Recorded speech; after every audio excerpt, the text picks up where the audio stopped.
गटाशी जुळणारी संख्या निवडा.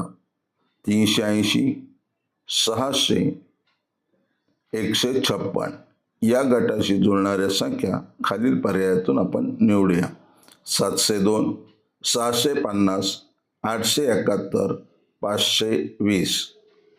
येथे 380 बरोबर 19चा वर्ग अधिक 19.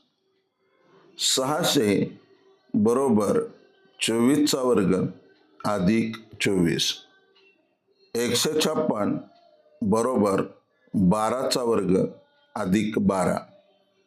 यानुसार विचार केल्यास 702 बरोबर 26चा वर्ग अधिक 26 व 650 बरोबर 25चा वर्ग अधिक 25. म्हणून 702 व 650 या गटाशी जुळणाऱ्या संख्या आहेत.